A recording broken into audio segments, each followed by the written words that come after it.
Quoi ? Oui, vous avez bien compris. Après l'alimentation intuitive, laissons place à l'entraînement intuitif.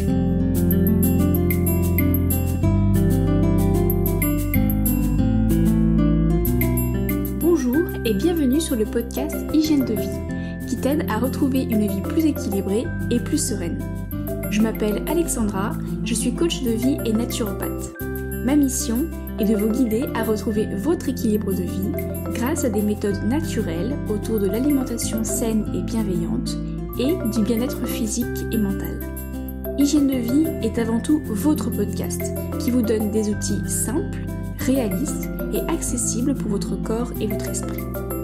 Vous retrouverez tous les éléments que j'évoque sur le site hygiènedevie.fr. Je vous invite à vous abonner au podcast sur la plateforme de votre choix pour ne pas manquer les nouveaux épisodes au moment où ils sortent. Et si vous aimez ce podcast, une excellente façon de le soutenir est de laisser un avis 5 étoiles sur Apple Podcast ou sur la plateforme que vous utilisez. C'est ce qui permet à d'autres de le découvrir et d'en bénéficier plus facilement. Il est à présent temps de vous installer confortablement et de profiter. Bonjour à tous. La période estivale est souvent le moment où nous faisons le bilan sur cette première partie de l'année. Où en sont nos bonnes résolutions prises en janvier ? Ai-je tenu le choc face à mes objectifs, souvent très ambitieux, planifiés pour cette nouvelle année ? Suis-je allée au sport 5 fois par semaine ? Ai-je respecté à la lettre mes plans d'entraînement ? L'été est souvent synonyme de vacances, bien entendu, mais aussi de temps de pause où l'on observe ce que l'on a fait et où l'on réajuste nos plans d'action pour cette deuxième partie de l'année qui nous attend. Et c'est à présent que je souhaite lancer une pierre dans la mare. Que dites-vous de vous relâcher un peu, de vous laisser un peu bercer par le flot ? Que dites-vous de parler entraînement intuitif ? Mais avant de rentrer dans le vif du sujet, je souhaite prendre un petit instant pour lire le commentaire de la semaine de Junior J88 laissé sur Apple Podcast. Merci Alexandra, tes podcasts me poussent à la réflexion. Ils m'inspirent et me donnent envie d'instaurer quelques changements dans ma vie. Un grand merci à toi et surtout continue à irradier le monde avec ta bienveillance. Merci à toi Junior J88 pour ton message qui me fait énormément plaisir et j'espère également que mes conseils et mes astuces pourront en aider plus d'un. Si vous aussi, comme Junior J88, vous souhaitez me laisser un petit commentaire sur Apple Podcast ou sur la plateforme d'écoute de votre choix, ou bien de m'envoyer un message privé sur Instagram, je me ferai une joie de vous répondre, mais également de vous lire dans un prochain épisode. Allez, c'est parti, et belle écoute. Tout d'abord, l'intuition, c'est quoi ? Pour être tout à fait honnête, je ne sais pas vraiment si ce terme d'entraînement intuitif existe réellement. En tout cas, c'est le terme que moi j'ai trouvé le plus adéquat pour illustrer un sentiment et une envie que j'ai ressenti à plusieurs reprises durant cette année et surtout à la fin de l'année dernière en 2019. Alors, on va commencer peut-être par débuter par une définition un petit peu scolaire sur l'intuition, une définition de notre cher Larousse qui dit que l'intuition c'est la connaissance directe, immédiate de la vérité, sans recours au raisonnement ni à l'expérience. En d'autres termes, et en tout cas c'est ainsi que moi je le comprends et que je l'utilise, agir de manière intuitive, c'est agir d'après ce que l'on ressent et non d'après quelque chose de rationnel ni de réfléchi. Donc dans certains cas, je dois vous avouer que ça peut être un petit peu risqué d'agir comme ça directement sous un peu le coup de l'impulsion sans forcément réfléchir au préalable.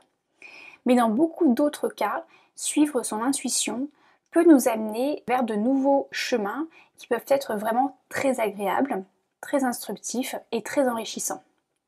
L'intuition finalement est à mon sens un peu libératrice. Et je pense que l'on oublie trop souvent de l'écouter et de la suivre. Et le sport intuitif dans tout ça ? Eh bien, finalement, moi, j'ai décidé d'appliquer un peu plus souvent ce principe à mes séances de sport qui sont un peu trop souvent planifiées à l'avance. Alors moi, je suis quelqu'un qui aime bien planifier. Je suis une personne avec certaines routines.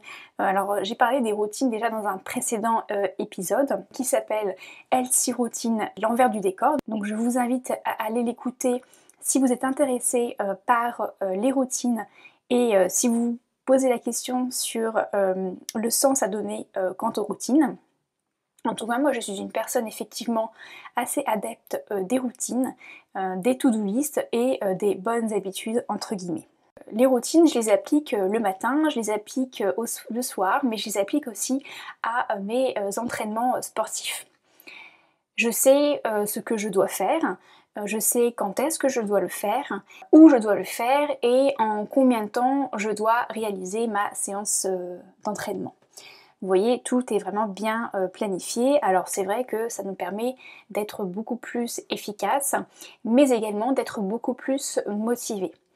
Aborder un entraînement sportif sans vraiment savoir ce que je vais faire, aller à la salle de sport sans vraiment savoir quel type d'exercice je souhaite réaliser, combien de répétitions, combien de cycles je dois réaliser, ça m'empêche d'être vraiment motivée et de me donner vraiment à fond.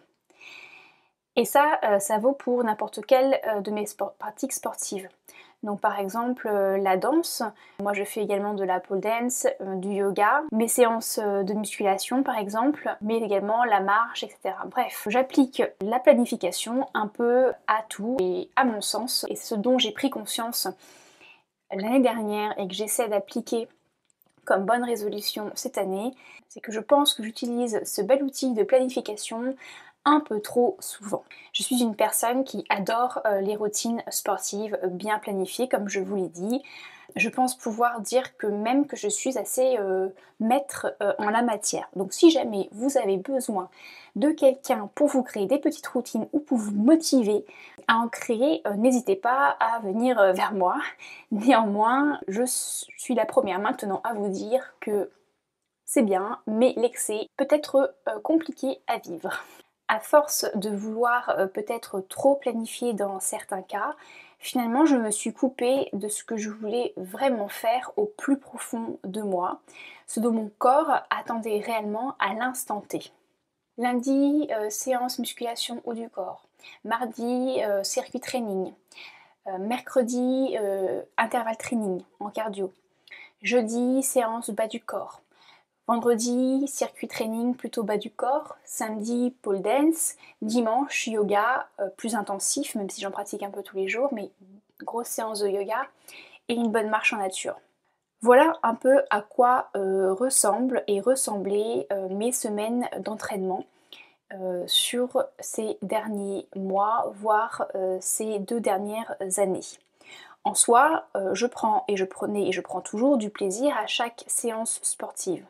Néanmoins, j'ai quand même pris conscience d'une baisse de motivation d'une part, peut-être aussi d'un manque d'engagement dans mes séances et également finalement aussi un manque de motivation au départ, bien qu'à la fin j'étais contente d'avoir réalisé ma séance, mais je me suis rendu compte que j'abordais la séance et même je vivais la séance avec moins de plaisir. Or, je suis la première tout de même à prôner le sport santé et non pas le sport pour faire à tout prix du sport et se donner à fond tout le temps. Je souhaite à présent que le sport soit un outil primordial au maintien d'une bonne santé et d'une bonne hygiène de vie qui soit équilibrée. Néanmoins, tout est dit dans le dernier mot, équilibré. Tout doit rester équilibré et la planification à l'excès peut me détacher de mes sensations et de mes besoins réels à l'instant T. Je me suis déjà retrouvée à réaliser une séance de sport qui ne me plaisait pas, mais je l'ai faite car c'était planifié. Si je ne la faisais pas, j'aurais ressenti beaucoup de culpabilité. Alors oui, au début, encore une fois, je trouve ça bien et utile, et voire même nécessaire d'intégrer un peu d'exigence, surtout lorsque l'on débute une nouvelle habitude. J'ai d'ailleurs réalisé un podcast au sujet des routines, comme je vous l'ai dit, et j'aborde un peu la notion d'habitude. Donc une habitude, c'est une action que l'on fait et puis que l'on répète au fur et à mesure, elle devient une habitude à force de répétition et un petit peu d'exigence. Ça devient un automatisme pour notre cerveau. Donc il faut un peu cette exigence au départ pour instaurer une nouvelle et bonne habitude. Cependant, une fois l'habitude ancrée et automatique, il est important de relâcher un peu de lest et de s'écouter un peu plus. Notre corps nous parle, sachons l'écouter. Au final, nous n'avons qu'une seule vie. Le temps, il faut savoir que le temps est une denrée rare, c'est l'une des seules denrées justement qui ne se rattrape pas. Alors vivons pleinement et faisons-nous du bien. Comment moi je fais pour créer un entraînement intuitif? Alors c'est bien beau tout ce que je viens de dire, mais concrètement, qu'est-ce que je vais mettre en place? Alors je ne dis pas qu'il faille toujours s'écouter et ne rien faire. Des fois, à force de trop d'écoute de soi, on ne fait plus rien. Mais plutôt faire une petite pause et se dire, ok, de quoi ai-je vraiment envie aujourd'hui? De quoi mon corps a-t-il réellement besoin? Comment je me ressens? Où est-ce que éventuellement je ressens des douleurs? Ou est-ce qu'au contraire je me sens super bien? Quels sont les muscles que j'ai envie de travailler? Dans quel état d'esprit je me sens? Bref, au lieu de se dire hier j'ai fait ça, demain je dois faire ça pour avoir une logique en gros d'entraînement, c'est se dire mon corps il a besoin de quoi maintenant? Qu'est-ce que et mon cerveau? Qu'est-ce que mon cerveau? Qu'est-ce que mon esprit? Qu'est-ce que j'ai envie de faire tout simplement maintenant? M'entraîner de manière intuitive, c'est finalement accepter de remettre en question le programme d'entraînement que j'avais peut-être planifié au début de la semaine, voire la veille, pour au final le modifier, le réarranger par rapport à mon ressenti de l'instant présent. Et ça, sans culpabiliser. Parce que c'est bien beau de le dire, mais je peux très bien me dire que je vais accepter, entre guillemets, de pouvoir apporter un petit peu de lest, mais si derrière c'est pour culpabiliser, cette acceptation n'aura pas été totale et franche. Donc finalement, en début de journée, je me pose les questions suivantes. Alexandra, tu avais prévu une séance jambes, mais finalement tu n'as pas forcément d'énergie et tu te sens courbaturée. J'ai plutôt envie d'aller faire une bonne marche d'1 heure parce qu'il fait super beau dehors, que mon chéri n'a pas grand chose à faire et souhaite m'accompagner et il se ferait une joie de passer un moment avec moi. La météo est vraiment superbe et je n'ai vraiment pas envie de m'enfermer dans une salle. Alors pourquoi lutter et pourquoi pas m'écouter? Au final, je vais aussi travailler mes jambes, mais surtout, je vais réaliser une marche avec beaucoup plus de plaisir que la séance de jambes que j'aurais faite en salle. Et le plus gros bénéfice que j'ai découvert en essayant d'adopter cet état d'esprit, c'est que très souvent le lendemain, je suis beaucoup plus motivée à faire la séance de jambes que j'ai annulée la veille, que si je l'avais faite le jour où j'avais prévu de la faire, et que finalement je l'aurais faite, je pense, avec beaucoup moins d'intensité et d'envie. Au final, je suis beaucoup plus performante. C'est un effet boule de neige totalement assuré, je vous l'assure d'ailleurs. Quelquefois, je remplace ma séance épaules par un bon flow de yoga dynamique, car je le sens juste comme ça. J'ai envie de faire du yoga, j'ai envie pour autant quand même de solliciter un peu plus mes muscles, donc je trouve le bon juste milieu et je me crée un flow de yoga assez engageant qui me fera plaisir aussi bien à mon corps qu'à ma tête.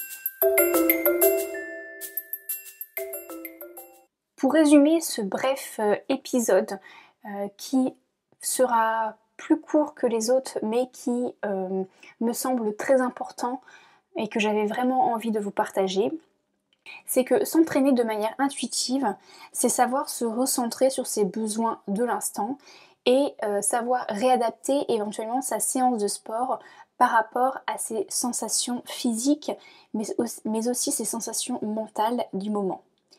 Il y a plusieurs bénéfices à adopter un entraînement que moi j'ai nommé intuitif, c'est de se procurer beaucoup plus de plaisir. Plus de plaisir pendant votre séance de sport réinventée, j'ai envie de dire, mais également après. Plus de motivation. Avec plus de plaisir, vous serez plus motivé. Même si vous changez votre séance de sport initialement prévue, le fait d'être plus motivé, vous la ferez de manière beaucoup plus engageante. Vous la ferez avec beaucoup plus d'efficacité.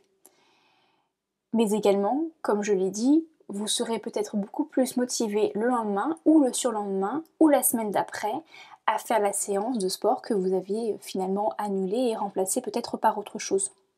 Là, je parle de remplacement. On peut tout à fait aussi se dire rien, je veux ne rien faire juste aujourd'hui à la place de ce que j'avais prévu de faire comme sport parce que j'en ai pas forcément l'envie ni le besoin. Encore une fois, le sport santé, ce n'est pas forcément aller à la salle tous les jours ou courir un marathon tous les jours. C'est tout simplement bouger son corps de manière à faire circuler toutes les humeurs et tous les fluides que l'on a, de manière à engendrer et à faciliter le processus d'élimination des toxines, mais également à nous procurer du bonheur avec la sécrétion d'endorphines. Donc lâchez prise sur vos éventuels entraînements sportifs bien planifiés. Vous aurez beaucoup plus finalement de plaisir, de motivation et au final de résultats en essayant un peu d'intégrer cette intuition dans vos entraînements.